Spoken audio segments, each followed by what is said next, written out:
Switch, aka why his nipples so supple, aka who keep cutting this damn grass at eight at the fucking night. God damn it. Well, I mean it's daylight, but aka the Komaki Tiger Dropper, aka the undisputed, undefeated, uncontested social distancing champion. I don't know why I'm whispering. Bringing you yet another episode of Switches Sites, episode 115 to be exact. Today's date is August 5th, 2021. Happy August. I mean, this year is going by crazily. You know, blink and you'll miss it, really. But yeah. So, for those that don't know, Switches Sites podcast is a video game podcast, solo video game podcast where I talk about just that. Yes. Yeah. So, if you guys obviously knew, took me a little vacation, decompressed, de-stressed, thinking of something,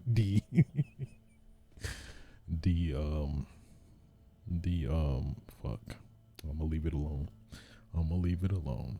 But yeah, no, totally enjoyed myself.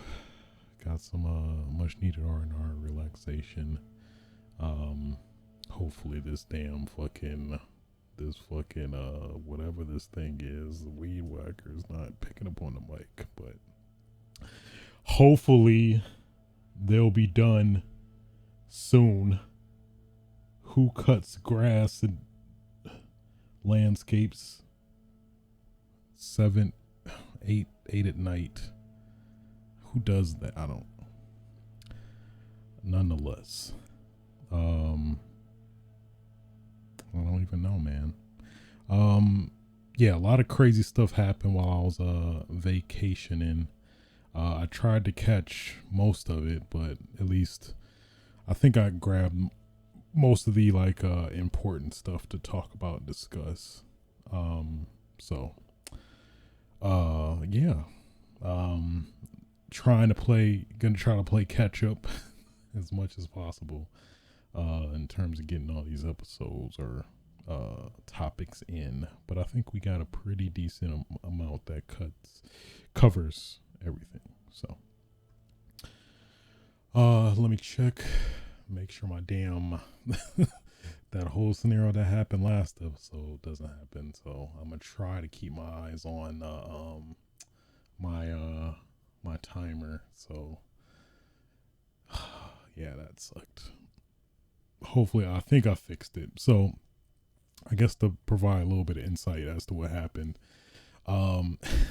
me being a avid I feel like there's a term for this, avid beta user, where I seem to just, for whatever reason, I guess it's just the IT blood in me, and to some extent, of wanting to beta test a lot of things with the Xbox. I tried to get in with the PlayStation, but yeah. So with the Go XLR, there is a beta program, which I was like, oh, okay, yeah, let me sign up. Little did I know, oh man, just, I guess my thought was, at least for as far as Xbox is concerned, in terms of their beta program of testing their firmware and stuff, generally, for the most part, you don't necessarily run into too many issues. If anything, they're very rare, and it's almost, I mean, more or less the equivalent of the standard firmware that you're playing or using. So with all that in mind, I was like, okay, yeah, I don't think it's gonna be too many issues. And then lo and behold, the various issues we had the past few episodes of the is it the mixer? I think the mixer just not or what do you call it? I think it's the mixer or the EQ, whatever, you know what I mean. It's not working properly, and then this whole thing happened that happened last episode was like that can't happen again. So basically went back to the latest official firmware, which hopefully should prevent this from happening again. It should. I don't know why I got serious, but yeah, so apologies as well. I mean, I tried to salvage all the most of the footage I could have. I had to get real intricate. I had to basically we just gonna unveil the behind the scenes a little bit of this show. In terms of this whole fuck up, really, to be honest. Not my doing, but I guess if you if you want to look at the technicalities of it, but so man, I lost my train of thought. It was something about this damn thing that just went awry, but damn it, I was going somewhere. I was going somewhere with it, and it just left my head. It's gonna pop back, I think. I hope. It was something about this. Something happened. Why did it happen? I think so. When I was right after I did my I guess standard now, echo, EQ, FX or sound effects. I guess that might be the more official term. After I did that, like shortly after, the audio cut out. So then me being in the zone, I get into like a little pocket, and then I'm good for the rest of the podcast. I just kind of zone out and focus, and so basically did that, assuming everything was recording, going according to plan, and then little did I know, for whatever weird reason, this mixer it like cut out. But the weird thing is it cut out a different channel. So basically how I record via XSplit as well as Audacity. And then when I did that, technically it's 2 channels, I believe, but for whatever reason, of course, the more, I guess, in my opinion, important one, which was the audio only recording, gave out. But the XSplit recording was fairly intact and wasn't compromised at all after making the changes. So it was just like, I deal with that like day to day. I did not have the patience, and it's happened way more, too many times now, like to test and then have to figure out the issue, voice it to like their Discord, and then try to wait for a hot fix. I'm all right. It's some things I have patience for, but that is not one. Especially audio equipment, especially recording. So you just gotta pick your battles or scenarios. I don't know, So, So just to unveil that curtain a little bit. So outside of that, well, I mean, in the world, boy, now we we thought everything was good, and then COVID decided to come with DLC packs to make things fun, to keep the engagement going, keep the player interest going. So now, of course, there's the Delta variant, which yay, it's just great. It's just great. And in theory, more or less, it's it's affecting people that are either not vaccinated or vaccinated. So it feels like things are about to be going back to square one. So that's lovely. The world is well, I don't I don't know. I don't know. Nonetheless, hey, you know what we're here for. We're here to talk about them games. Them games. Oh, I feel like I'm saying games, but I'm saying games. I'm just saying it weird. Yes. But without further ado, let's stop the dilly dallying and get right into it. And make me remember my codes. So, boy, oh boy. Definitely a pretty big scenario. I did not organize my, or did I? Think I did. But why is it missing? Why is it missing? Maybe I just didn't grab. That's weird. Well, hey, gotta get back in the groove of things, you know? Gotta get back in the groove. Okay. So, big, messy, sloppy story happened while I was on vacation, but I did catch. Was, of course, Activision / Blizzard being sued over from California, the state of California specifically, over, well, man, it's like what isn't included, but I think the main focus is generally just harassment and quote unquote frat boy culture, which has just been just a hot, fuming, steamy mess. That's what it's been. So we'll quote this excerpt from BloombergLaw.com regarding the scenario.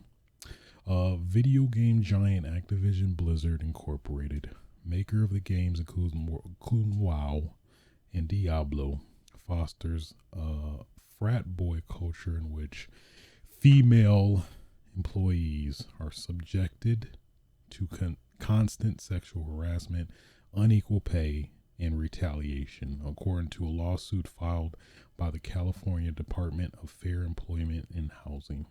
A 2-year investigation by the state agency found that the company discriminated against female employees in terms and conditions of employment, including compensation, assignment, promotion, and termination. Company leadership consistently failed to take steps to prevent discrimination, harassment, and retaliation, the agency said.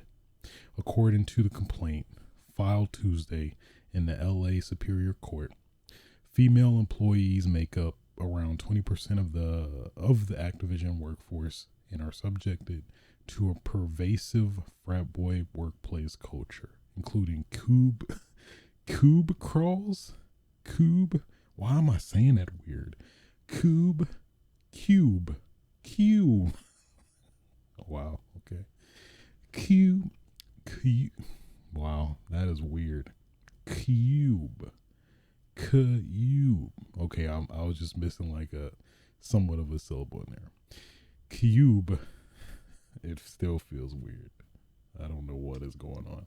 Cube crawls, in which male employees drink copious amounts of alcohol as they crawl their way through various cubicles in the office and often engage in inappropriate behavior toward female employees. That's yeesh.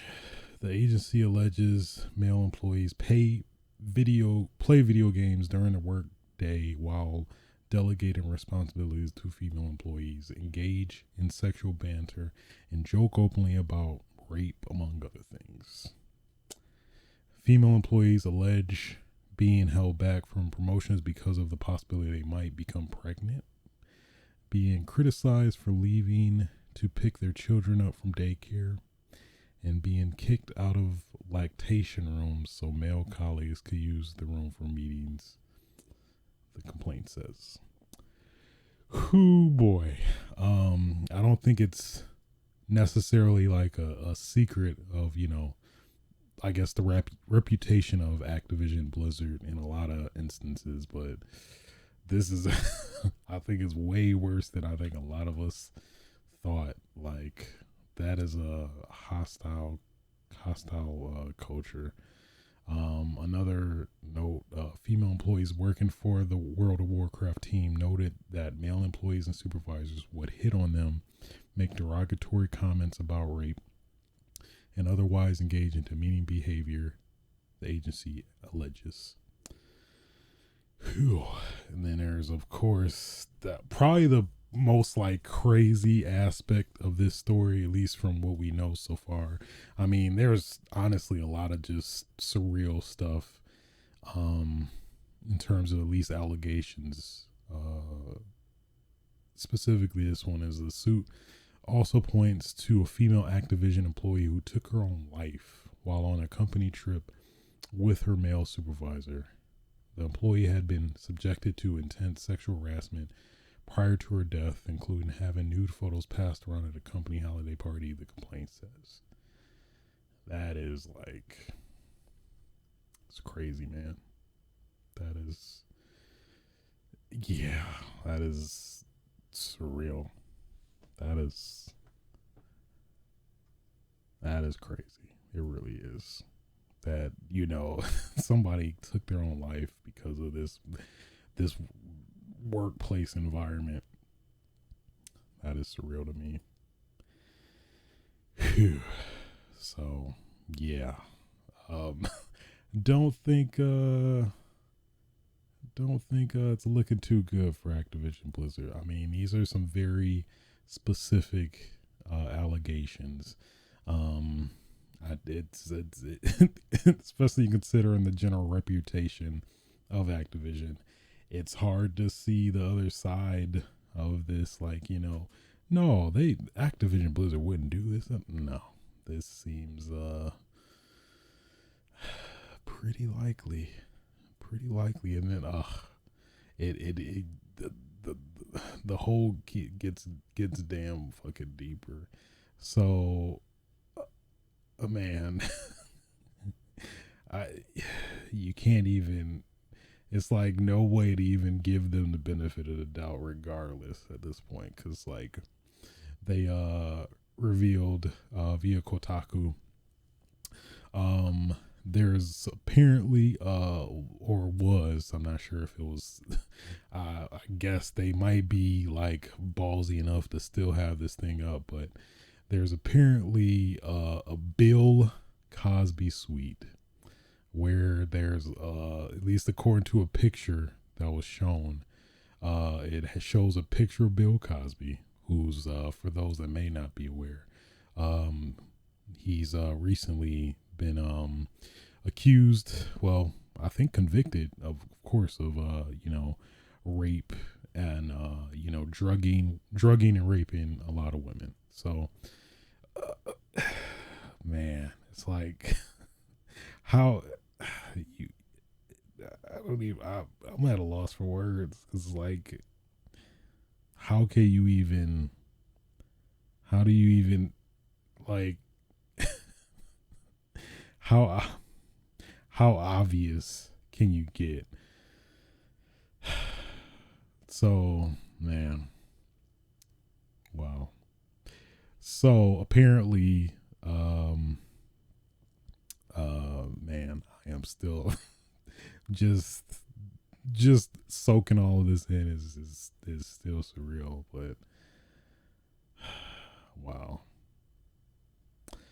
So apparently there was a nickname for I believe a hotel room at for BlizzCon 2013, and it was seemingly a reference to the name of course, Bill Cosby, and it has a picture of him in the fucking room, and then all of the employees in there are celebrating it. Then, to make it even worse, apparently there's like a lot of employees in that in the photo. Apparently, one of them actually is a HR employee. So, yeah, which probably answers a lot of questions as to why this culture has, like, I would assume grew more and more, I guess, fervent, if you will, in terms of just like, yeah, that is crazy, man. That is surreal. Um, I, so I think this speaks for itself in terms of yeah, yeah, it's crazy. So I think shortly after this, the president of Blizzard stepped down. And then of course, obviously with all this outrage, I believe also the employees had a walkout. I think last week, I believe. Obviously to protest this culture. Now that people are being vocal about it, a lot of employees are also speaking out about it as well. So, yeah, yeah. So of course this is still ongoing, but not a good look, obviously, for so many reasons. How could I forget? I forgot there was apparently during some of the testimonials was that there was supposedly a IT person that planted a webcam in the woman's bathroom, where I guess it was supposedly angled to the bathroom to, yeah. Wow, I mean, it's like you can't even make stuff like that up, you know? That's very specific. That's crazy. Mm, that is, yeah. So, it's like, yeah, where do you even start, in terms of like, I guess if I'm like thinking in the eyes of, I guess, even though that, I don't know, I guess technically it would be the CEO.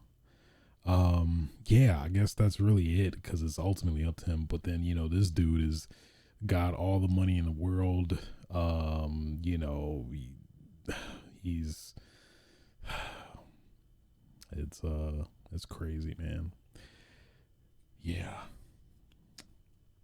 I don't I I cannot even, yeah, where do you start for something that's like so literally fucked up, on so many facets and levels. It's crazy. So, yeah. Shaking my head, man. Shaking my head so hard. I could break it right now. Um, yeah. So I mean, yeah. Just it. This story really speaks for itself. I don't think there's really anything to really clarify, but if anything, to bring some awareness to this. I know it's definitely, the news has definitely gotten to all the outlets as well. So somebody's gonna pay. Somebody's gonna pay. I assume all the people in this photo are who they are in for something. That's for sure. Anyway, moving on. Um,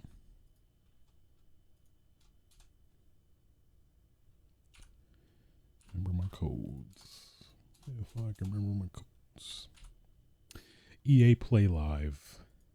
This happened over the weekend. Well, 2 weekends ago, I guess technically. I definitely did not see the whole thing. I believe Xavier Woods, WWE superstar, hosted the whole event. At least from some of the cliff notes I got, it seemed like very how do you say what is a justifiable term to describe it. Damn it. It's what is it? Very I guess corny, not necessarily like corny, but like staged. That's what I'm looking for. Very staged, if you will. Like I think there was one segment where the guy was presenting, I think it was Battlefield. Was it Battlefield? Yeah, I think it was Battlefield. And then, it just felt very scripted, where it's like, Xavier's like, wow, Bob. So I'm going to be able to play all these maps, do 360 no scopes, and matchmake with people at my level and skill. That is crazy. I've never seen that before. Like, I mean, that's in pretty much every game. I mean, come on now. Come on now. And then Bob's like, "You're right, Xavier. Whew, boy, you're in for a treat. This experience is going to be the best experience you've ever experienced.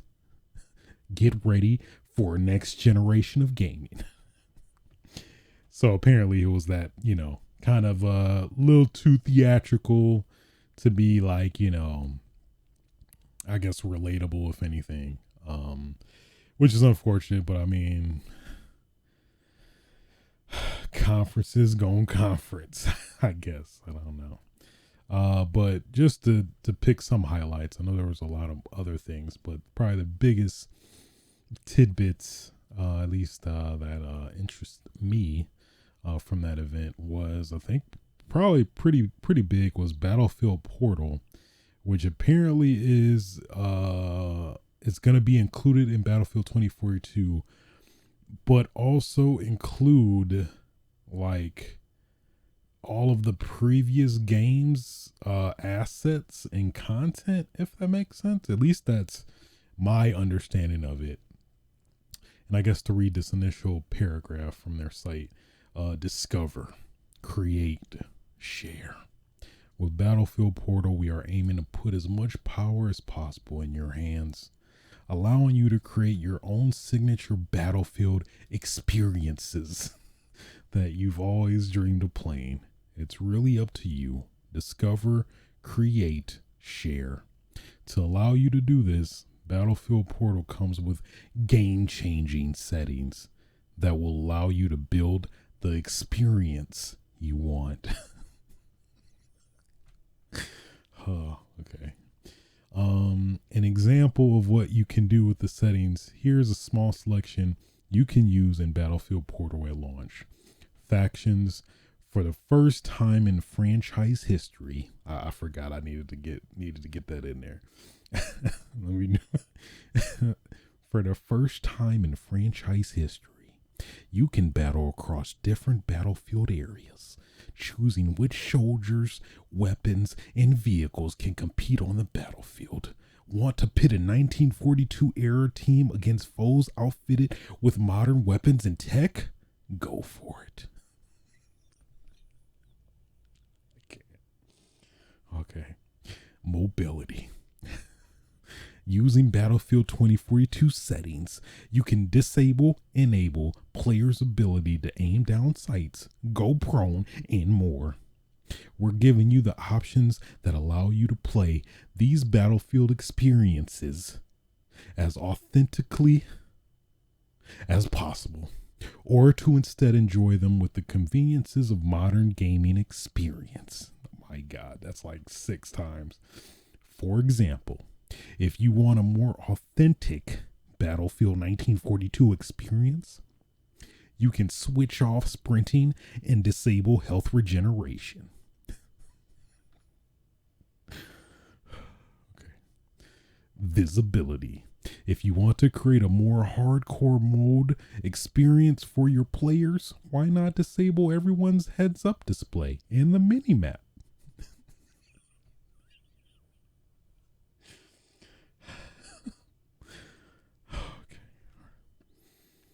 arsenal. Tired of getting dusted by sniper rifles or blown by pieces of tanks? You will be able to restrict weapons, specialists, gear, and vehicles that players have access to in your match. Scale. You can control the max number of players for each team, as well as which weapons everyone has access to, creating as much balance or chaos as your heart desires. Why not pit 10 players armed with assault rifles against 50 players armed only with knives? Go wild.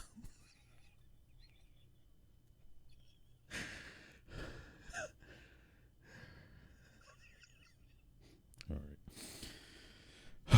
Okay. So, you pretty much got a general idea, but per my interpretation of it is that pretty much you can use literally all of the assets and, items from past Battlefield games and implement them in your own like custom style, kind of similar to it reminds me at least closest to Forge from Halo, where you can go wild and do crazy maps, and then if enough people love it, it actually may eventually get put into an official playlist, curated by the development team or something like that. So, pretty dope, to be honest. As somebody who's not like the biggest Battlefield fan, this actually is pretty interesting. I'm definitely digging it. I'll probably mess with it. Especially, considering,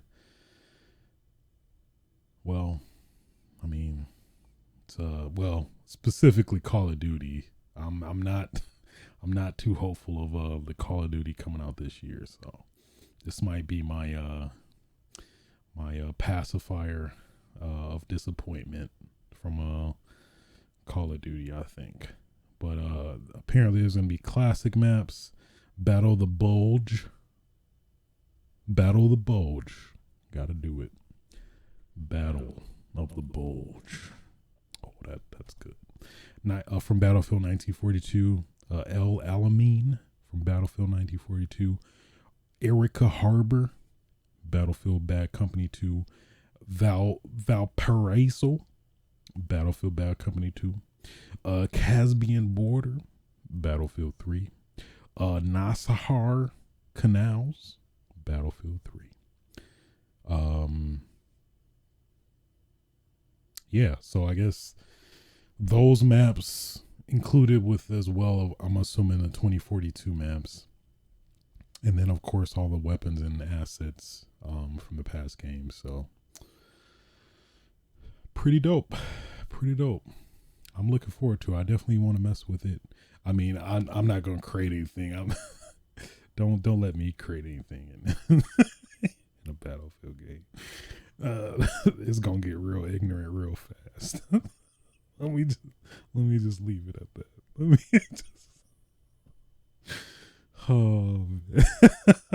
Let's go. Let me stop. I'm just thinking about all the ignorant stuff in my head already. But I'll give you a little preview. Can't even get it out. I can't. Get this, guys. All right. A very wonderful experience. 2 niggas and 1 gun.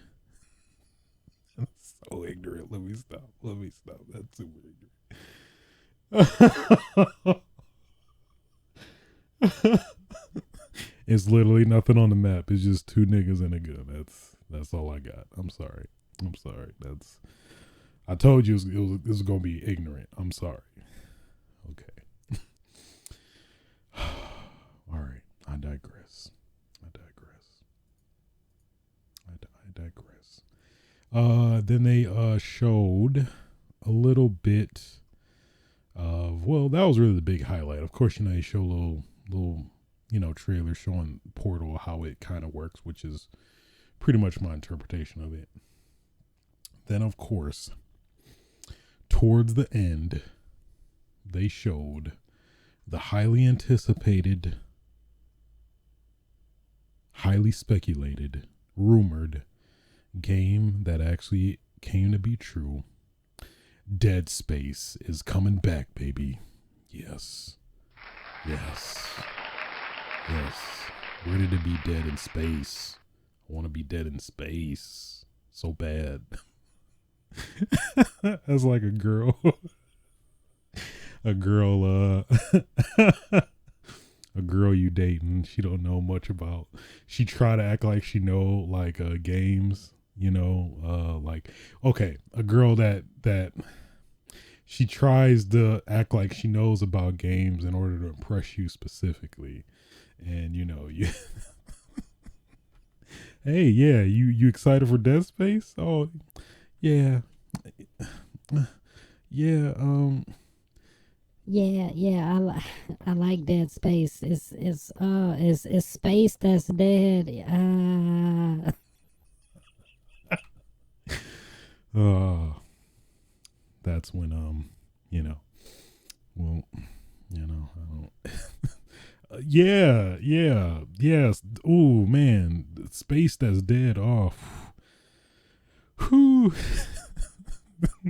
Then it just gets real awkward from there. So, that's never happened to me. Of course, I'm not speaking from experience at all. No, not at all. No, no. So yeah, in terms of Dead Space, it definitely looks like a reboot. I think they confirmed that as well. So straight up, Dead Space is being rebooted, by these new developers. I forgot their names. EA Motive. So pretty much they're picking up torch from Volition, I believe, not Volition, Visceral, and then basically reinventing the whole series, which is, I think, the best predicament for this series to be in. Reignite interest, as well as not exclude people that have not played the previous games as well. So, and hopefully they don't do that BS, pay to play, pay to kind of, I don't even know. It was just that just was grimy all over either way. But yeah, so Austin Creed, he was like, hey, I wonder what's in this area right here. It's black and spacious. What could this be? Oh man, whoa! It's like it's dead in space. And then they just dropped it.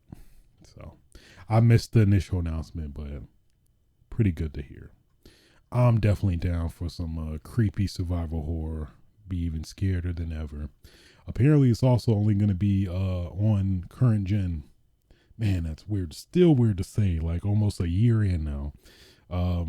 Yeah, PlayStation, PS5, Xbox Sex, PC. So, which I think is a pretty dope move. I'm all for it. Give me that next gen stuff. I want it. Give me that exclusive next gen stuff. I need it.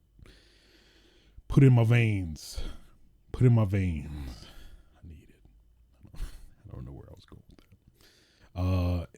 in addition to that, I think just recently as well, apparently, according to, of course, the man himself, Jeff Grubb, it supposedly is going to be releasing fall of 2022.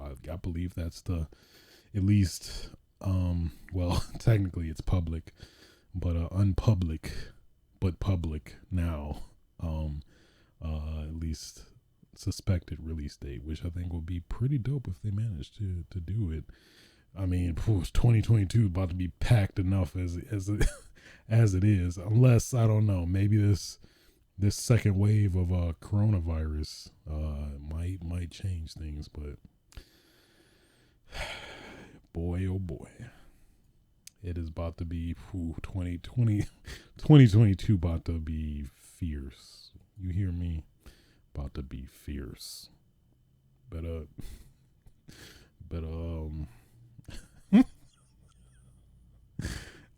was about to say something ignorant. Well, I'm over.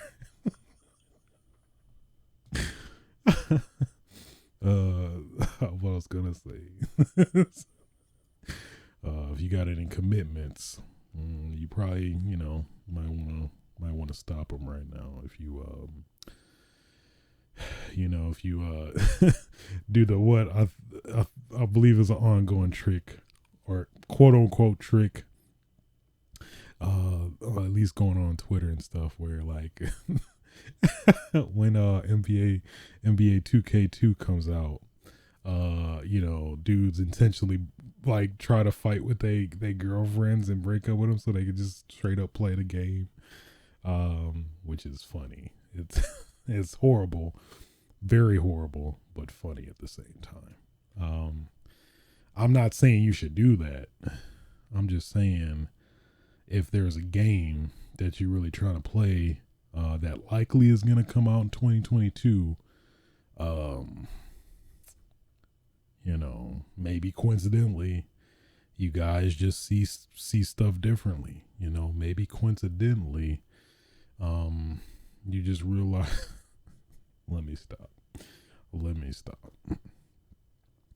So yeah, Dead Space 2 coming to a backblade near you. That was kind of a reference to the enemies, kind of. I tried and failed. I'm gonna take that L though. I'll take it with pride. Moving on. PS5 beta upgrade.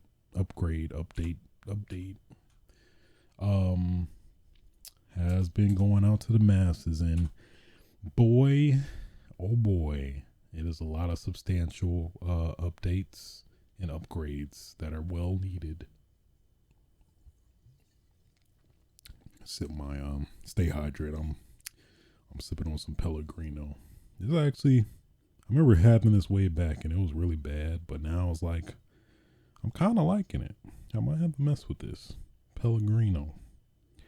It does your body good. They not paying me. Let me stop. So yeah, PS5 update, beta update has the mostly requested, desired implementation, which is, of course, M.2 SSD storage. Yes, about damn time. It's about damn time. Yeah, so SSD, we've been wanting it, we've been needing it. It's just been teasing us ever since we got the PS5. Like, hey, PS5's like, hey, man, your that storage looking real bare, bro. Looking storage capacity look a little too full.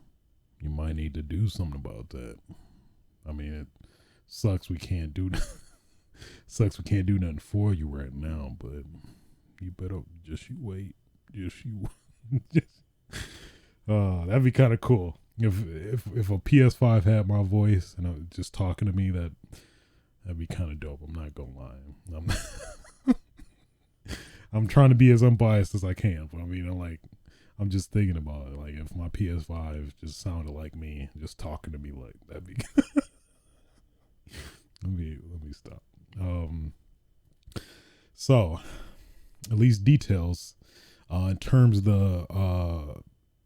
the expansion slot for it, which is, you have to do some little bit of little maneuvering, little gyration.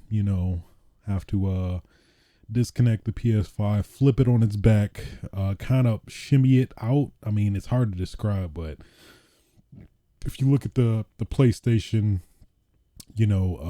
assembly thing, it'll show you gotta push and pull, kind of. So there's that. But at least they did show us some of the rules and groundwork, things to abide by, if anything.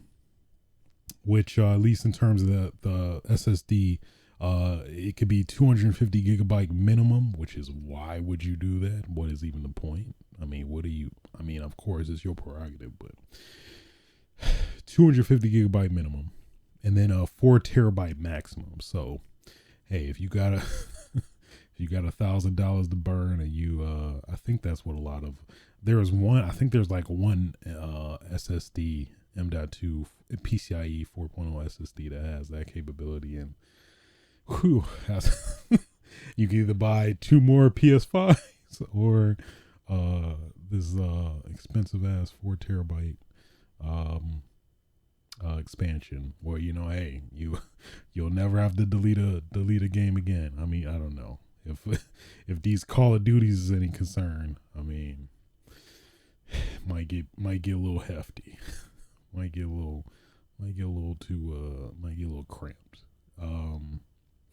Of course, outside of that, some details are coming out about like which models are compatible. I believe the WD Black, which is I think one of the popular ones that a lot of people were speculating if it does. I believe that works. The Samsung Pro, I believe, does said to work as well. And then of course, be aware that you have to get a heat sink because that boy gonna be toasty. He gonna be a little toasty. So, yeah. So outside of that, haven't really necessarily heard anything too crazy with this beta update. But I don't have it. I'm just living vicariously through people that have and are experiencing it. But yeah, I mean, what was the other notable update? 3D audio for your TV speakers. So this was previously limited to the PlayStation headphones. Now you can actually experience 3D audio through your TV speakers. So, if you're that one person that just was frustrated, one dude that was just frustrated playing PS5 the whole time. I can't experience this in 3D. What the? I don't know. I bet there's like one dude out there that's like that. I would assume. And one other cool feature, which is pretty dope, receivers, feature that a lot of receivers have, that they come with a speaker to judge the acoustics of the room to better suit your room for your sound, and it'll automatically adjust and calibrate your speakers to accommodate what it interprets from that microphone, which is apparently what it will do with your DualSense wireless controller as well.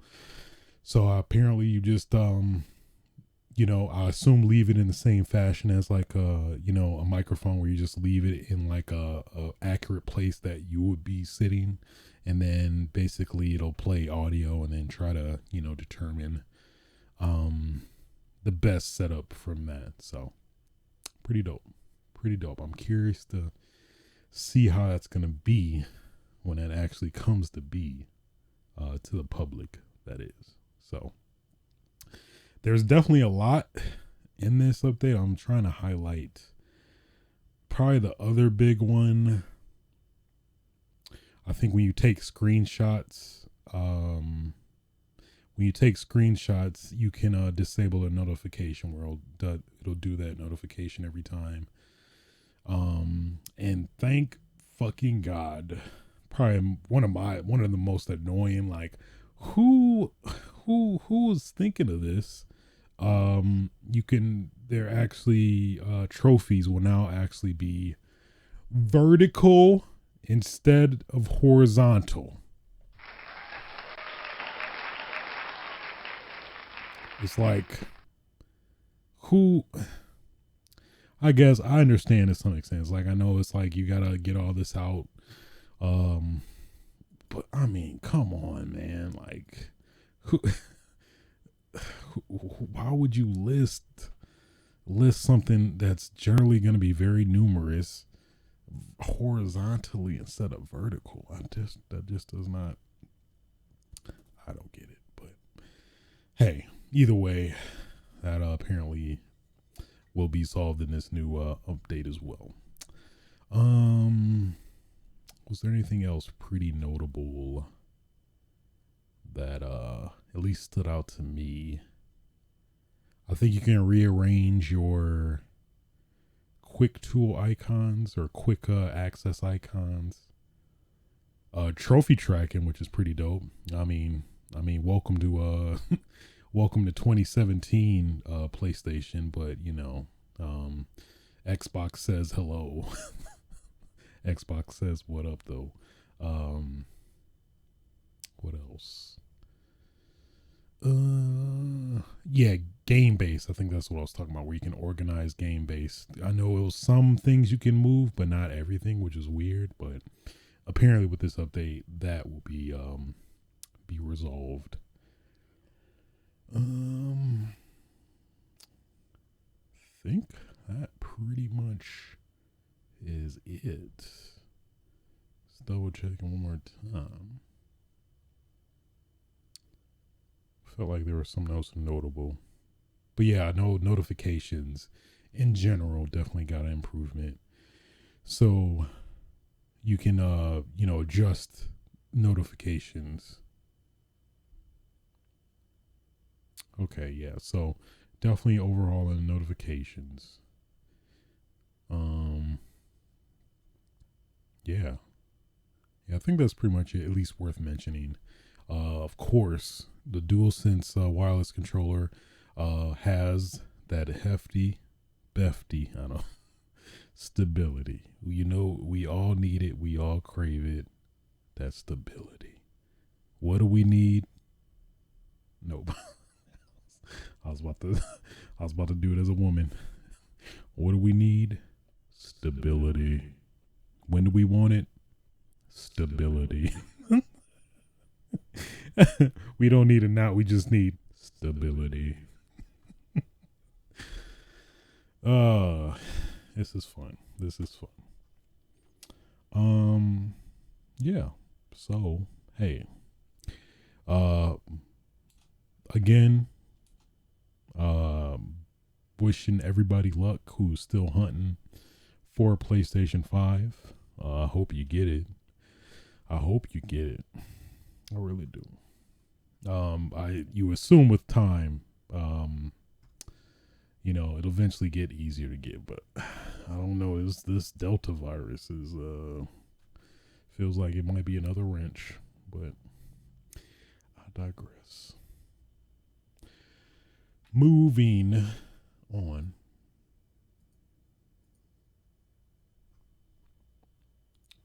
Yes.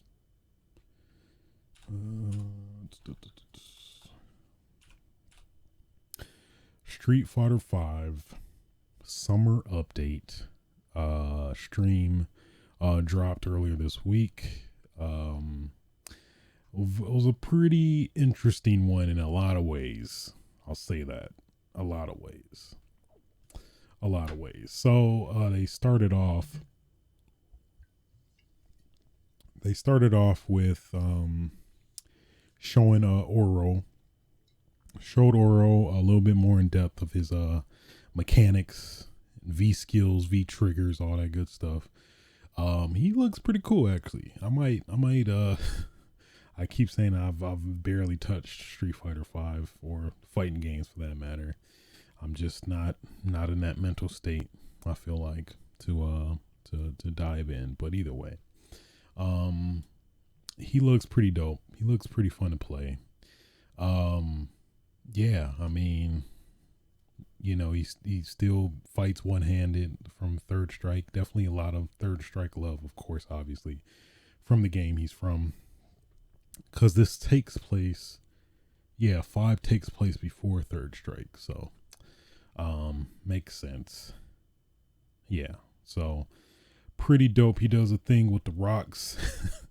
Does a cool little V trigger with his rocks where he can do different hit properties and additional hits with his rocks in terms of his combos. He looking like a issue. That's what he looking like a potential issue. Then after that, of course, or was it before? It might have been before, but either way, They did reveal right behind Ryu and Chun Li. Of course, I called it. I mean, I think everybody probably who's knowledgeable with Street Fighter probably called it, to be honest. But um, of the next character, I'm like, who's probably the most popular Fortnite, I guess, accessible characters outside of Ryu and Chun Li? And I was like, it's gotta be Guile and Cammy, because at least having a male female combo, I think it's very rare they do like one person, well, unless it's like DC Marvel stuff or whatever, unrelated things. But so that is exactly what we got. Cammy and Guile. Cammy she looked good. She looks good for being translated to Fortnite, but how are you gonna censor Cammy of all people, who got them toned yams? Let's be honest. This is a safe space, as well as the legs to I don't know, make you the legs to make you roll croissants for days. I don't know. But give her pants. So she has the leotard like she always has, but then they gave her pants. I'm like, come on, Fortnite. Is it? I guess because you looking at her butt cheeks the whole match, but I mean, you still are gonna see it. I mean, you still gonna see it. I'm just saying, Fortnite. Just a weird observation / choice, I guess. But then you got Guile. Where do I even start? Guile, they got Guile looking real looking like he just came out of a frat party with his bros for like Alpha Phi Theta.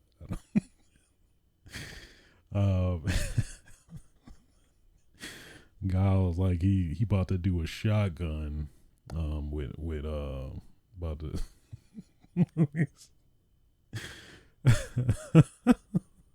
like he about to smash his head in a damn one of the statue of George Washington. Yeah, so he looking real doopy, I guess. That's probably the best way to explain it, because at least it'd be one thing if it's just the initial new character design, but obviously having the reference of Guile from all the vast history of Street Fighter, dude looks real off. There was somebody shared on Twitter. It was they showed Street Fighter 5 Guile as a Dr. Pepper, and then this Guile for Fortnite is Dr. Thunder, which is very fucking accurate, to be honest. It's like looking like Dollar General looking freaking Burger King. Stop. Let me stop.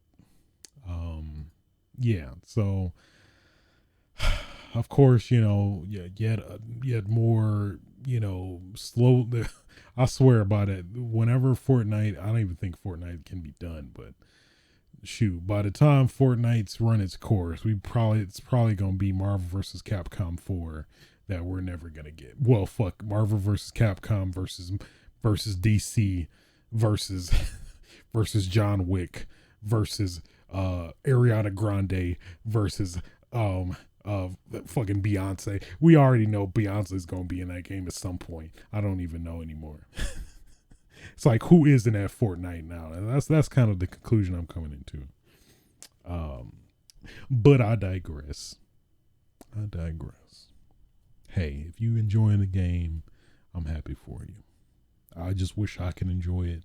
I wish the game would have a no build mode, a non-building mode, but maybe when they're desperate, maybe when everybody's left, maybe that's when we'll get it, but only time will tell, I guess. Yeah, so then after that, we did see not Cammy, but Akira from Rival Schools We actually saw her gameplay, and she looking pretty dope. Not gonna lie, she looking pretty dope. Looking pretty fun. She seems to be, from some of the gameplay footage I saw of Rival Schools, I don't think I've ever really played it back in the day, but it seems very accurate to her, previous portrayal in the game. So, her big brother keep coming in to help her out. He just stomps in and then blasts and then just leaves like, oh, all right, see you later, which is so dope. It's pretty dope. Her like V skill or special is kind of like having a assist, which is pretty cool. So I'm digging it. I'm appreciating it. As somebody who's not a fan of Rival Schools, I could definitely still appreciate this character. So she might I don't know, she might make me. I think I haven't gotten the new pass yet, so I don't know. I'm tempted. I don't know if I, just knowing me, I'm not sure if I would with fighting games specifically. I don't know if at least here's what I see will likely happen. I buy the DLC pack, whatever, mess with the characters, training mode, play online, just get obliterated, just get mangled, just fucked up beyond all recognition. Then I never play it again. Rinse, repeat. That's generally like been a ongoing theme for me, I think.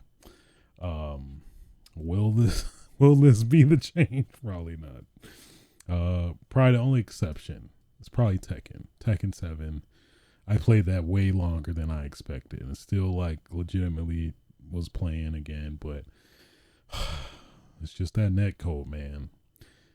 Just if that net code was better, I probably might have stuck with it, but who knows? Maybe Tekken 8 might be my fighting game.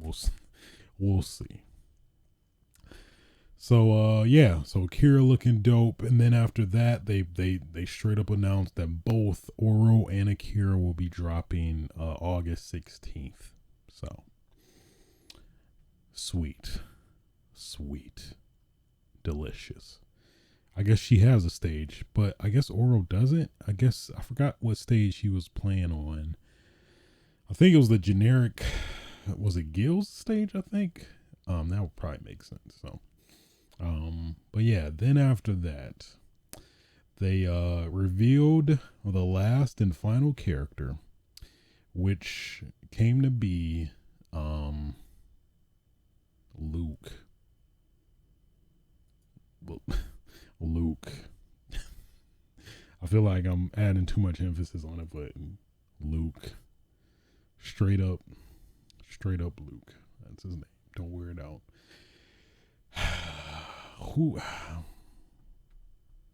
Yeah, I'm very indifferent about him, at least from what we saw. So, yet another blonde haired, blue eyed character. And it was some analyses and breakdowns and stuff, and like there's like freaking like 20 to 25, maybe 20 to 15, I think. Blonde haired, blue eyed Caucasian characters. And yeah, I just don't know how I feel about that. One thing I do appreciate, though, whether this is true or not, or becomes true or not, is the various speculation, which I think is always very fun in my opinion. Speculating this character's ties with any of the other characters. At least this guy in particular, at least from what I've heard, like the suspicions going around that he possibly could be, I think, related to Ken.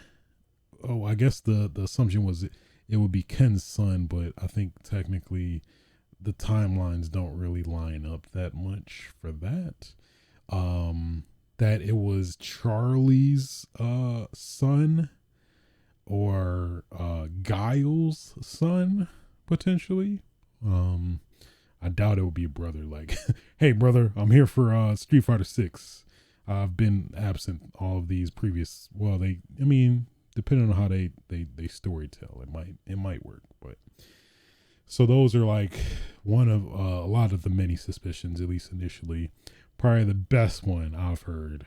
I guess shouts out to Maximilian and all of their chat and whatnot. But I was watching and listening in, and the process and the discovery was fucking hilarious. Cause it's pretty damn close when you think about it. And then all the back trailing and ties and stuff of Captain Commando, the stars, that's kind of on him, on himself, as tattoos and stuff. And then like a weird random like gif or motion of the character in, like, I'm assuming the arcade games or something like that, where it literally lines up with the cutscene intro, where it's like it looks like the after blast of Captain Commando's attacks.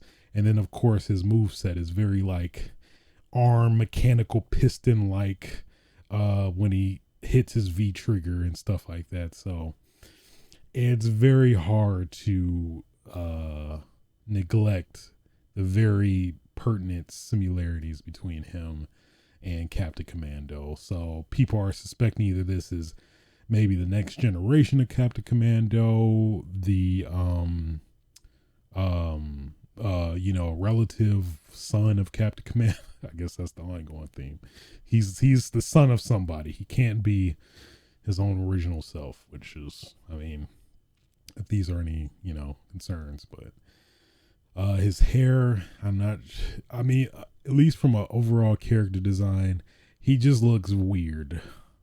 At least, especially how he plays, it's very just weird. I don't know how to describe it. It's not necessarily bad. I'm just very indifferent about it. Very indifferent. It's like I don't necessarily hate it, but I don't really love it either. So I don't know. But yeah. So and then I guess the other point that they definitely really insinuated is that this guy is apparently the future, or I think they said the terminology they were using, a peek into the future of Street Fighter. Presumably like that this character is going to have a big role in Street Fighter 6 to some extent. And to what extent that is, who knows. He'll just, more than likely, I think everybody's speculating that he's just going to be the main character of Street Fighter 6, or at least one of the main character or supporting character of this Street Fighter 6's like mainline story, I'm assuming. So at least they definitely hit home that like, hey, this is not the last you'll see of Luke. So at least from a gameplay perspective, he definitely seems pretty dope. I definitely like, he seems very interesting to play. He has like, he can like directly counter projectiles and punish, like I don't think any other character can, at least in Street Fighter 5. But yeah, he seems to be very like rushed down. He has a dragon. He's potentially a Shoto, maybe. I don't know. Let's not get into that whole infamous discussion, but yeah. So don't hate it, don't love it. That's at least my sentiment. Definitely didn't see it coming. I think a lot of us were thinking that it would be a guest character. But yeah. So he's coming out in November.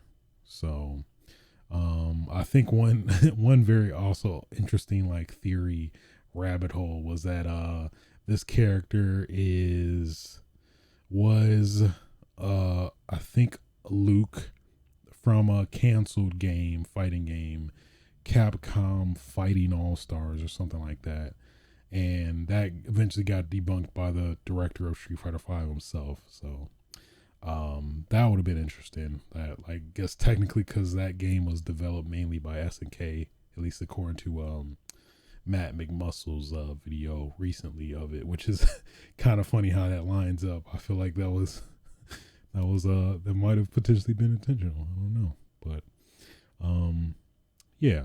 So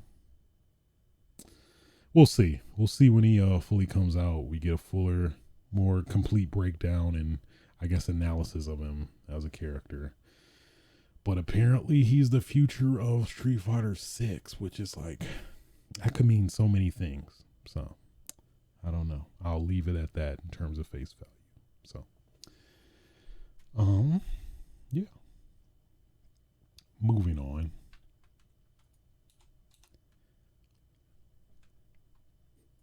So, Horizon Forbidden West. Are you ready for it to come out this year? Well,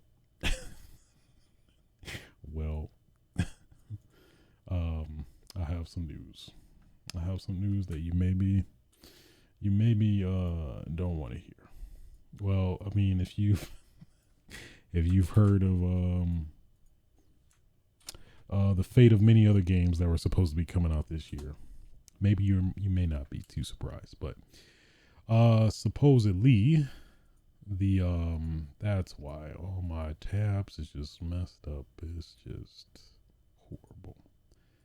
Horrible. According to Bloomberg, more specifically, of course, Jason Schreier, Sony has delayed the PlayStation exclusive Horizon Forbidden West to the first quarter of 2022. A source tells Bloomberg. So I guess Jeff Grubb as well let out the rumor, and I guess Jason Schreier also confirming it. So hasn't been announced yet technically, but at least rumor wise, it seems like it more than likely is. So don't get your hopes up for Horizon Forbidden West in 2021. Story of everybody's lives, I think. But yeah, so hey, I hate to be the bearer of bad hate to be the bearer of bad news, but well, at least I mean, as somebody who hasn't played the series but wants to, at least I get a little bit more time to catch up. So with all that said and done, I think no, maybe it doesn't. Nope, it doesn't. I lied. I'm sorry. I apologize. Last topic of discussion. You know that awesome game that you should play if you're a beat 'em up fan, fighting game fan, Streets of Rage 4? Well, the developer behind it, well, one of the developers behind it, I know there's like a lot of moving gears, it seems, for that game. But one of the developers behind it, as well as the upcoming why do I want to say Street Fighter, but Ninja Turtles beat 'em up game, Shredder's Revenge, I think. They have been acquired by Focus Home Interactive. So yeah. So I'm curious kind of what this fully entails. Potentially, I guess time will tell really what that actually will be after like time passes, but yeah.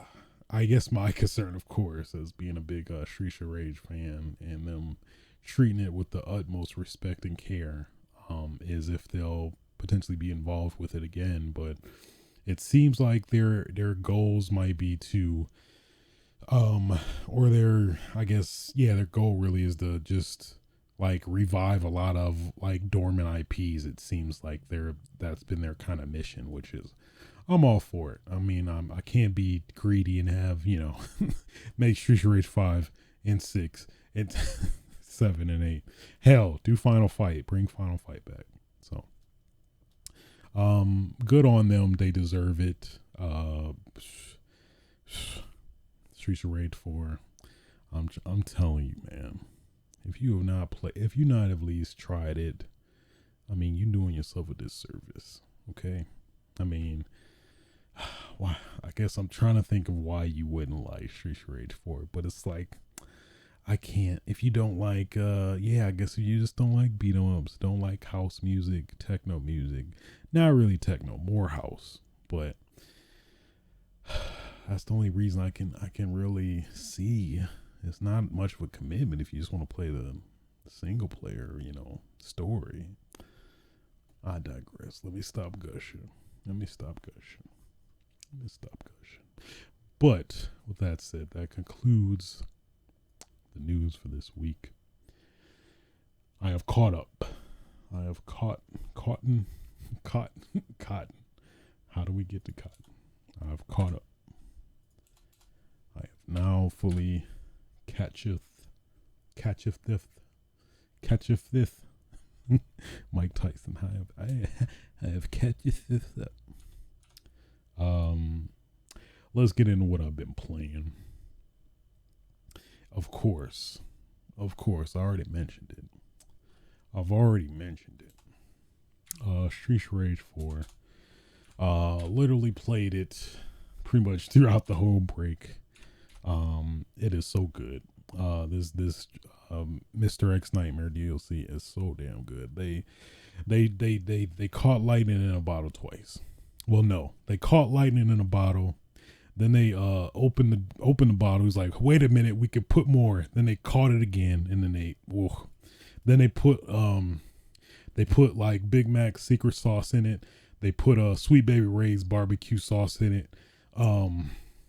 They put a little apple juice in it just for the flavor, and then they screwed it. And then they just shook it together like Street Rage, Street Rage 4.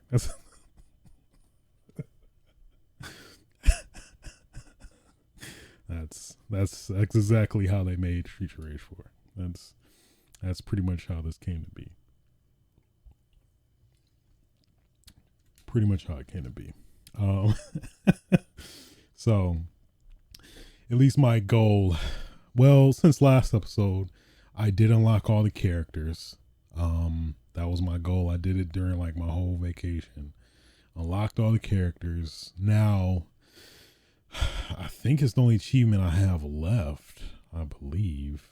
Maybe I think I have other ones, but at least the one I'm trying to do all the new achievements, and this is the only one I have left, which is to get to level 30, which is fucking hard. Like the highest, and I'm still mad about it too to this day, is level 29. And just shy of 30 to get the achievement. It burns me so bad. It really does. So that's at least I've been just regularly, plotting away at it and trying to get to level 30. I've been like experiment with all the characters. I tried Adam, Shiva, Max, what's her name? Elena, Estelle, Skate, who technically has an infinite currently. So I'm like not sure if I should like exploit that while I can, or if we got pretty far. At least I was messing with him before. But yeah, I don't know.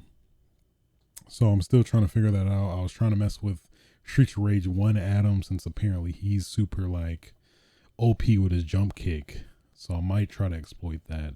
Just cause Jesus, it's like past 20 especially, it just gets fucking chaotic.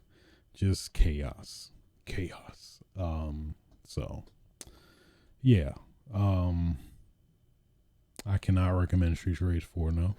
If you again if you are a beat 'em up fan, if you were at least a fan of Street Rage 2, I think you would definitely enjoy Street Rage 4. I'm sorry. The gushing, I just keep gushing. It just keeps coming out. I don't. So, at least in between that, also played Way of the Samurai 4. How can I present this game in the best light? This game is not for everybody. I could definitely say that off the bat. Like, I can't blindlessly recommend it like Street Rage 4. But if you do like feudal Japan and like samurai movies and samurai, I guess, samurai aesthetic, if you will. I think you'll definitely enjoy this game. Basically, think if you mix Mass Effect with Mass Effect with it's I wanted to say Mass Effect with like Ninja Gaiden or something, but it's like that is not accurate at all. The combat is fun, but it's not flashy or anything. It's more so realistic for the most part. There is some, surrealistic stuff, but I guess the general premise is that when you play the game, there's like a lot of endings for the game. So with that, there are a lot of factions and in like, uh yeah, basically factions and people you can side with, and depending on what you do during a set amount of days, will result in a different ending. So a lot of the fun is the discovery and like, experimentation of like, hey, if I talk to this person and if I come back around here at the same time around 5 o'clock, maybe this will happen, and, things like that. So that is definitely the fun and appeal for the previous Way of the Samurai games. And I think that's definitely still the same appeal now. It's funny, at least playing the game so far. Only like I think I've only got like 2-ish endings, I want to say. It has a weird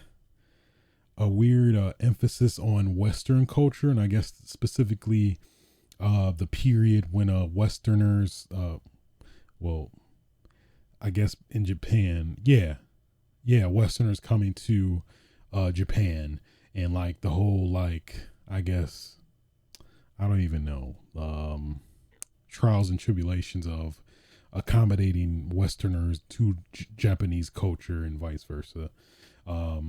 Which is definitely interesting how they are handling it.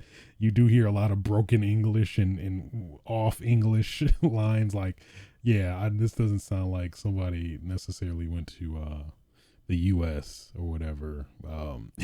My back, just random splurts like that, which is, if anything, very entertaining regardless. So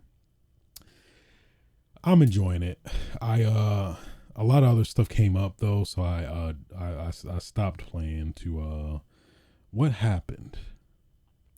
Did Halo? It was either Halo or something else that grabbed my attention. I cannot remember for the life of me, but yeah. So I do definitely plan to get back to it, but yeah, again, probably not for everyone. If you do like, how do I even describe it? It's like so unique, which I think is a compliment, to be honest. It's definitely nothing that's currently around, so. But yeah, I say, I think is it on sale? It definitely was on sale during the Steam summer sale, but I don't know about now. But I think it's pretty cheap. I definitely don't recommend the PS3 version.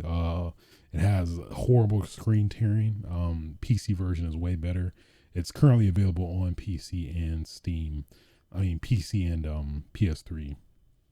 But I definitely recommend the PC version. Runs way better than the atrocious PS3 version.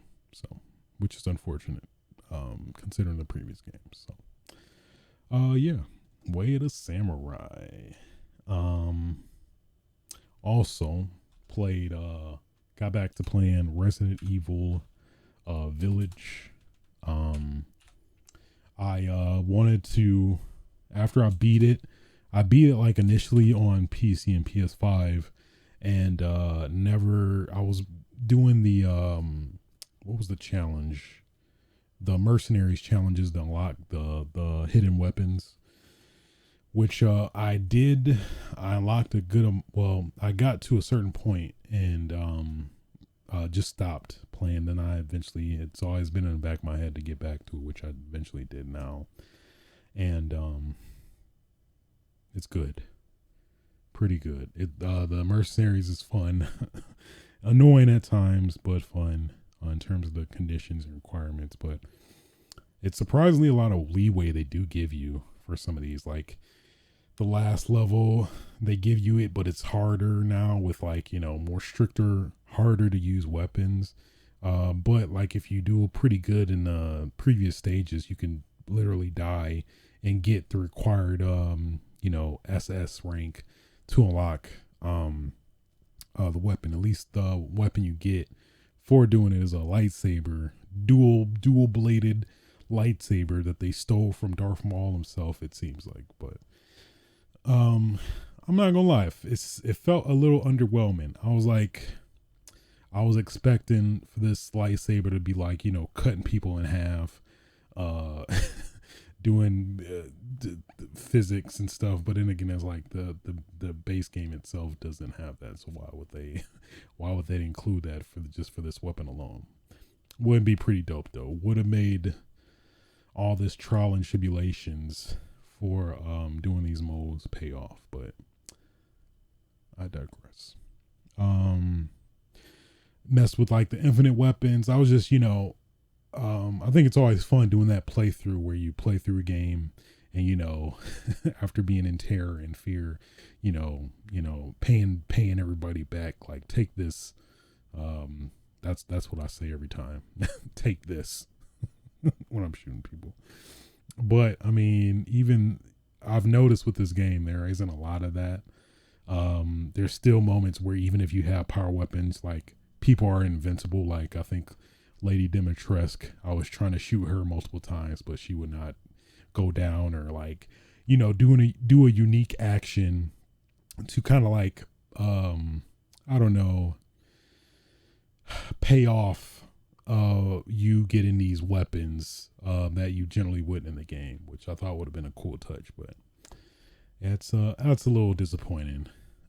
Kind of like, similar to Mr. X, where it would have been cool. I mean, it probably, I guess technically would have broke the game if like, he died, but like something to give you a reward, like, at least for Mr. X, if he shot him with a rocket launcher, he would be down for like maybe 30 seconds. But Lady Dimitrescu, she doesn't even like, she just flinches.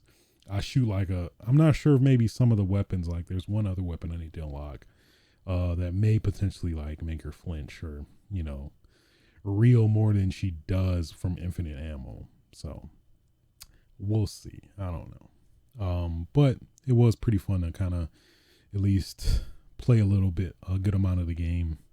So just to satiate the curiosity I had of, playing over OP. I also tried playing OP on the Village of Shadows difficulty mode. And man,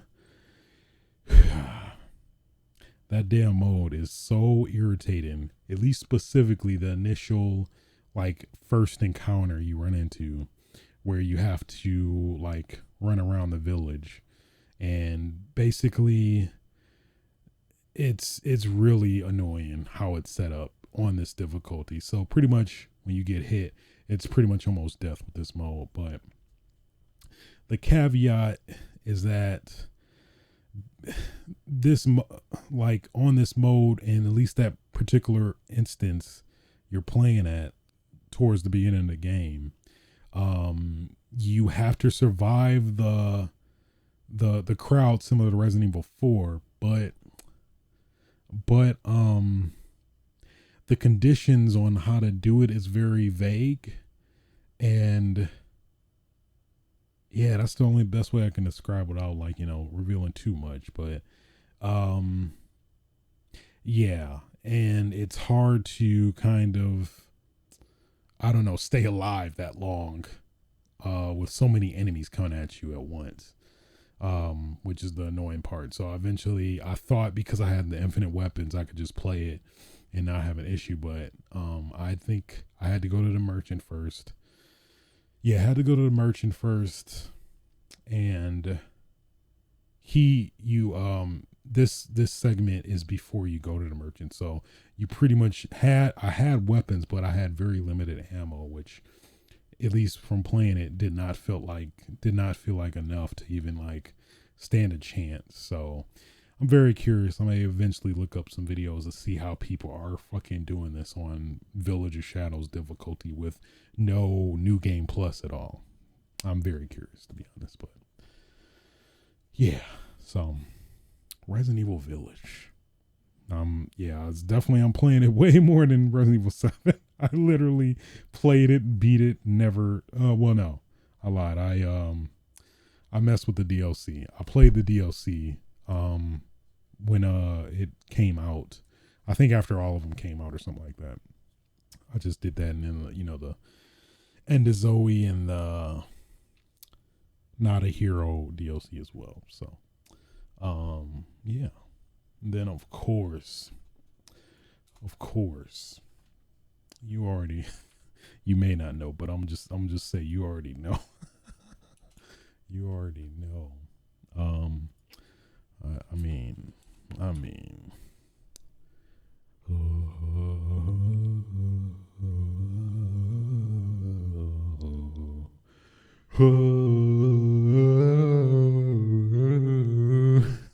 I forgot I got the auto tune on. It gives it a totally different vibe, but Halo Infinite is back. I in my opinion, it never left, but Halo is back. At least my backstory. I'm a huge Halo fan. Probably my favorite game out of the series, if you put a gun to my head, Halo 2. But I definitely really enjoyed all of the Halos up until now. I guess a lot of people did not like Halo 5. I totally loved Halo 5, Halo 4 as well. But again, I play a lot. I love Call of Duty also, so understandably so, there is a lot of crossover for those games. I guess the biggest is running, even though that's in Halo Infinite. But yeah, I personally loved Halo 5. The multiplayer was superb. I definitely understand people's issue with the single player. I totally agree with that. That single player was pretty ass, but multiplayer was chef's kiss. It was. I would play it over Halo 3, to be honest. That's how much I liked Halo 5. Again, as somebody who also really enjoys Call of Duty. I really like what they did with kind of reinventing Halo and bringing more like agility to it, which I liked. It felt very visceral and in your face and arcadey, which is all things I'm definitely a fan of. So with all that in mind, Halo Infinite got in the technical preview, and I have to say, at least from playing it all weekend, it is pretty dope. I approve as well. I think they definitely took into account people's issues with Halo 5. You can no longer what did they call it? Where basically if you jump in the air and you melee, you can do like a power bomb and insta kill whoever's above you or below you. I mean, the boost is off. They took out the boost, so you can no longer do a quick agile boost to get out of the way or something to dodge, like a power bomb or whatever. So those are really the biggest things they've taken out. I think something that's up in the air. I'm assuming they're going to change this when the full game comes out, but you can actually recharge your shields while running, which at least for Halo 4, I think Halo 5, you couldn't run. You could walk, but you can't run if you wanted to recharge your shields, which is understandable and fair because it's like you would be a fucking powerhouse. You can run, sprint while recharging your shields. That seems kind of OP, for the right person, in the right person's hands. I mean, so I definitely see them changing that when the full game comes out. But at least during this technical preview, that was enabled, so you could recharge your shields regardless of your position. So um, what else? I like the new weapons, most of them. The VK something, I think that's the new like main rifle, kind of up there with the BR and assault rifle. It's weird. It's kind of like if you combine the battle rifle with the assault rifle, you would get the VK, because it also has a lot of DMR kind of features to it as well. So it's like it feels like it's kind of all of them combined, because it feels even powerful if you just shoot it in semi-auto, but you can do obviously semi-auto, or you can hold it down for automatic, which is the recoil is crazy, but it still seemed to be manageable for the most part. So I'm really digging at the VK. VK is pretty dope. Definitely up there with all worthwhile addition to all the mainline rifles, in my opinion. It seems to alternate in the map, or it seems to be kind of random, at least during this test, where they sometimes you get a battle rifle, sometimes you can get a VK in terms of the weapon cache area where certain weapons respawn. What else? They have a heat wave. They call it the heat wave. It's like it feels like it's weird. I don't know how to really identify this gun, but it feels like a shotgun. It feels like a shotgun. It feels like a shotgun, but not a shotgun. That's really the best way to describe it. Like up close, it feels more powerful, but even farther away, it doesn't. But I think you can. It just feels like that gun might need some more work in terms of like how to use it. It just felt all over the place. It didn't feel consistent in terms of like, I don't know, like if I shoot it this way, I'm guaranteed to hit the person, which I guess maybe that's kind of the caveat of this weapon, but I feel like it could be a little bit more accessible. It did have like an alternate fire mode where you can shoot it like either vertically in its line of bullets or horizontally. I found vertical to be useful in like further away opponents, and horizontal to be more useful in like closer range, which kind of makes sense because the spread will accommodate for people up close. Yeah, I feel like that gun needs more work though. Then there was it was I forgot what it's called. It's like a slayer. It started with a V. Let me look it up because I forgot. Halo. Infinite weapons. Slayer or Sharker? Not Sharker. Something. What was it called?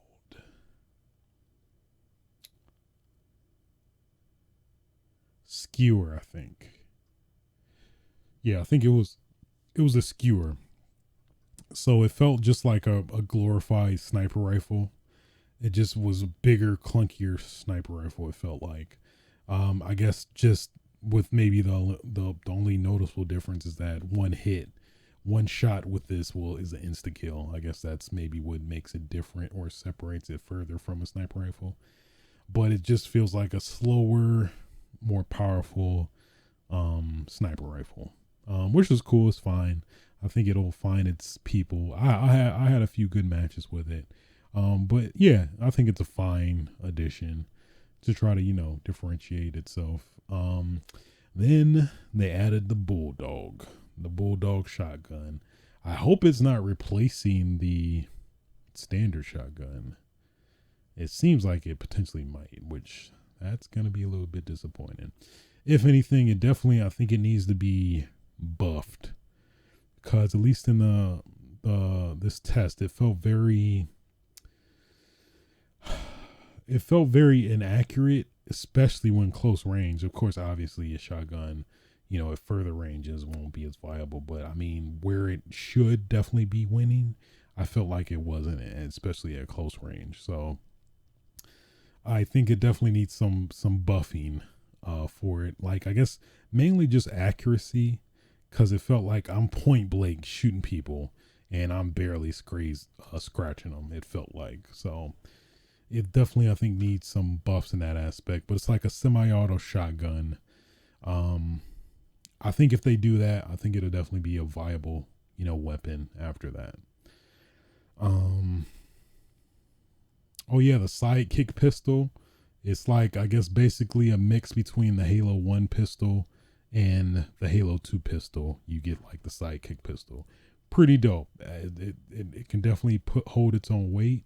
I feel like I was, if I if I really wanted it, I was winning battles with like people's rifles and stuff. If you are accurate enough with it and getting headshots and stuff, so loved the sidekick.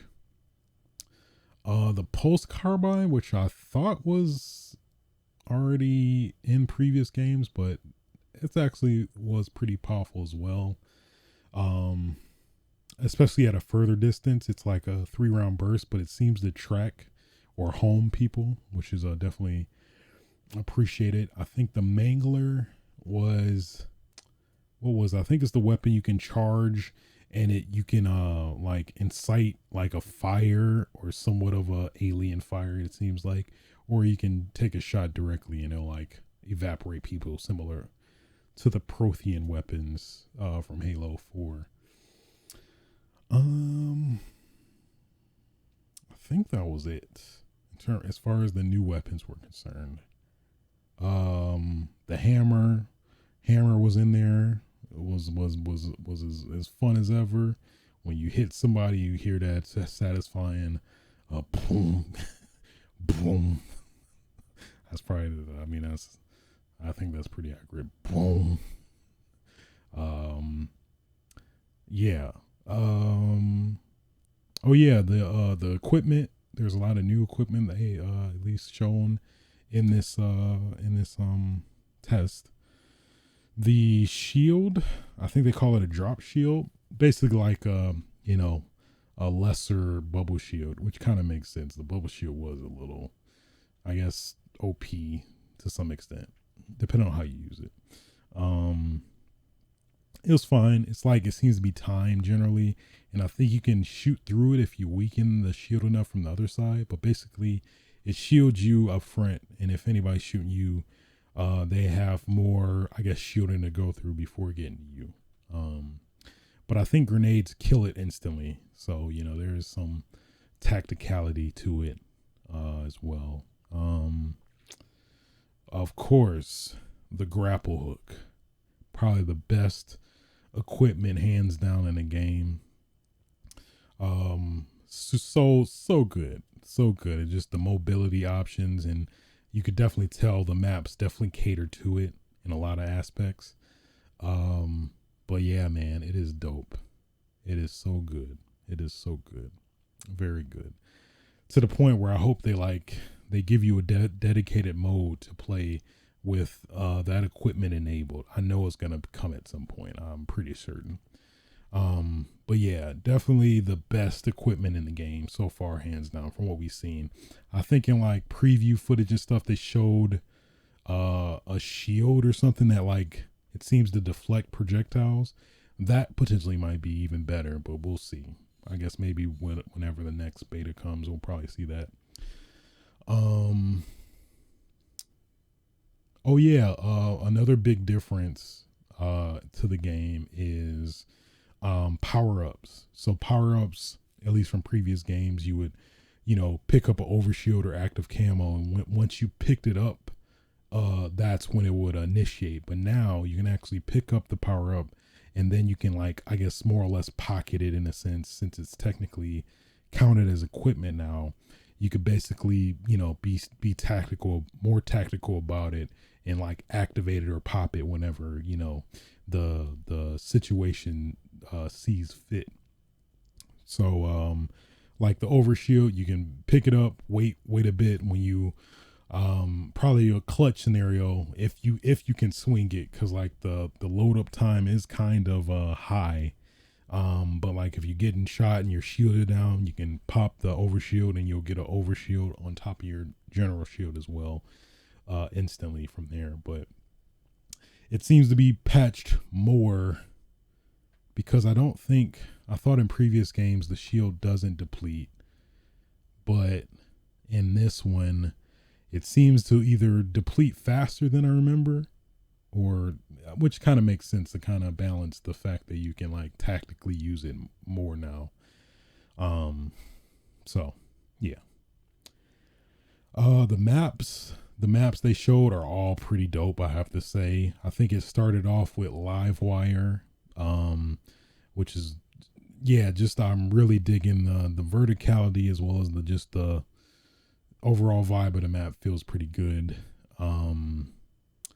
Then after that, they did Recharge, which is also a pretty good map. It feels kind of reminiscent to the one Halo Reach map. I forgot what it's called. Sword Base, I think.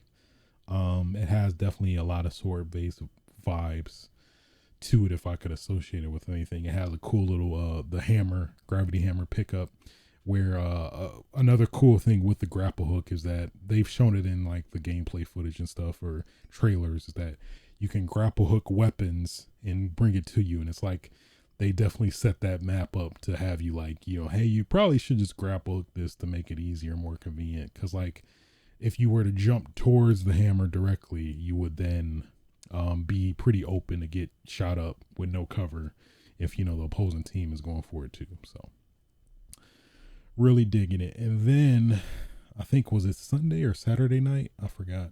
They dropped Bazaar, which is probably, I'd say, maybe my favorite map over the three, even though they're all really good. It has definitely a Counter-Strike Dust 2 vibe to it. Definitely a very Middle Eastern vibe to it, which is, it seems very rare for Halo. I think there's only been a couple of maps that had that like aesthetic to it, but this one definitely is hidden. Yeah, I just love the overall design of these maps. So they are definitely nailing it with the map so far. I'm very impressed. So yeah, I think that covered everything. I played on the PC version, as well as the Series X version, as well as the Series S version. They all ran pretty good. Well, the PC version had a lot of issues initially. There was a lot of screen tearing and like frame pacing issues. They dropped a patch shortly after that and resolved most of it, but at least frame rate wise, it seemed like it was having a tough time trying to maintain 60 FPS at like 4K, at least spec wise. Technically, I think I should be able to pull it off. My CPU isn't the strongest. I have an i77 or 77K, I think, and a 3090. So it shouldn't have been struggling that much, but more or less it did. I did do like some of the resolution scaling that kind of help and buff up some of the frame rate. That seemed to help a little bit. So, but definitely played the Series X version the most. Yeah, it was pretty fun. The bots are pretty damn. They were holding their own. I'm not gonna lie. For some bots, they were actually pretty decent. They were doing some cheap shit too. They were doing some really cheap stuff. Like probably the most annoying thing was they were crouch shooting like Call of Duty, which is like, it would throw me off because of their AI, and I'm just used to AI just being AI. But then they would occasionally, every once in a while, they'd be like, what? Then I would get killed because their aim is impeccable. So there was that. I mean, there's some of the general dumb AI aspects where like it seems like every round they would go directly towards a specific location. You would never see them going to a different location or area initially, which was, took away some of the spectacle and fun of the AI. Sometimes they would just randomly look up or down when you're shooting them. They'd be like, I don't know what to do. And then they just die. So, yeah, there was overall though, I think the AI is pretty decent for somebody who's not versed in Halo or just wants to, get their feet wet in Halo. I think they're definitely pretty good for them for sure. Um, safe to say, guys, beating messing with these bots all weekend, undefeated. Yes. Yeah. AI didn't know what was coming to him. Sentience. These AI. That's what they lack. Sentience. No, but shouts out to the bots. They played their heart out. It wasn't as good as us humans, but maybe one day. Maybe one day. QI robot. What else? Oh yeah, like towards the Sunday, they actually for a limited time, it was like about an hour, I think. They actually let enable PvP. So they actually let standard Slayer for player versus player action, which is pretty dope, pretty fun. I actually got in on it after the last quote unquote play time period, which is a pretty nice bonus treat to get a little bit of the action. I had won a couple matches, lost a couple matches, especially playing an insider. Odds are most of these people are like experienced as fuck. They are like hardcore Halo fans like I am. They played this game since Halo 1 all the way up to now. So not gonna lie, matches was getting real sweaty. it was some trying hard in these matches for sure. So it was fun though. It was fun. It was some good competitive fun.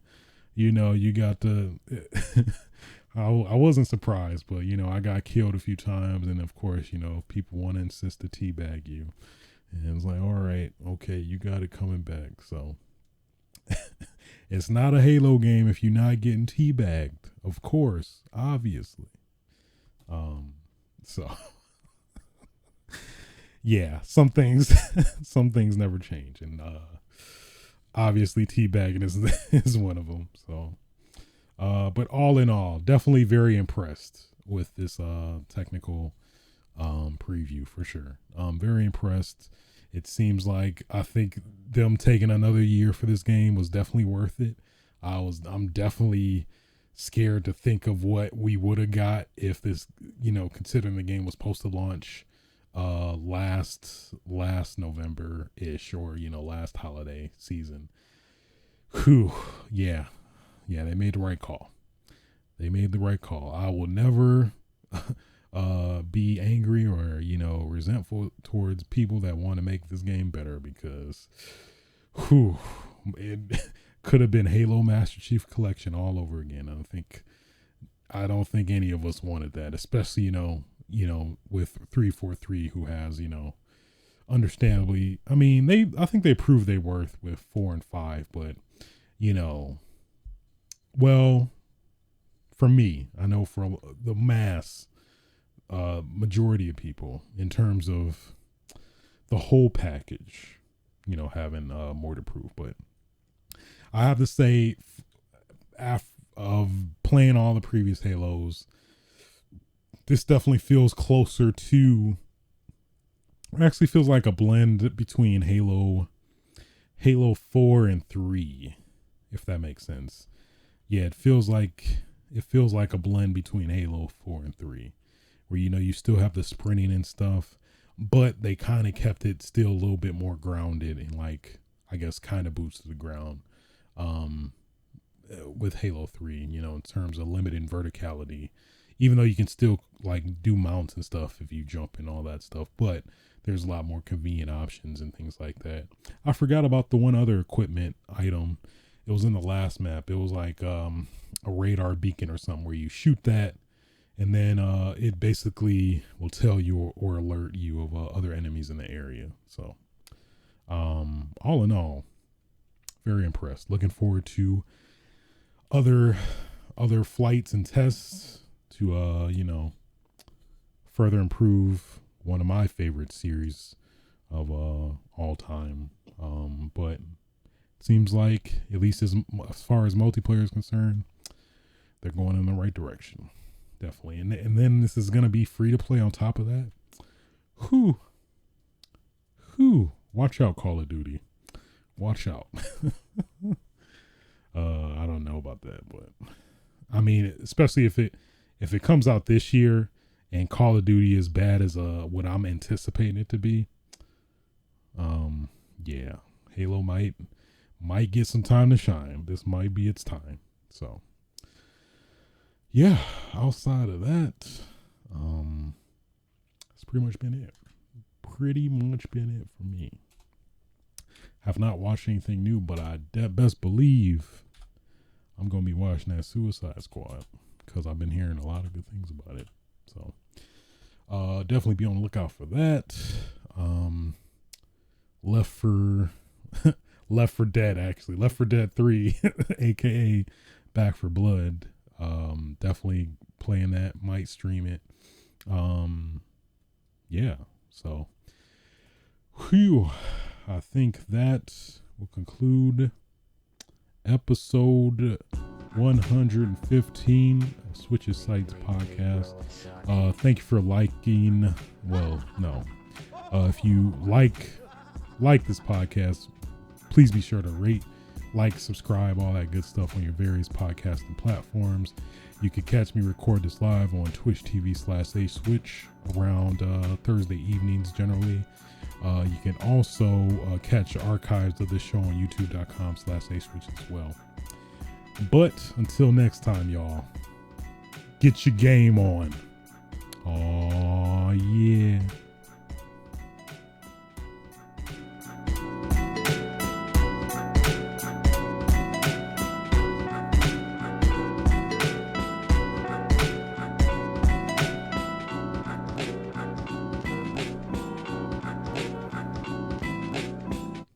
Nobody's safe.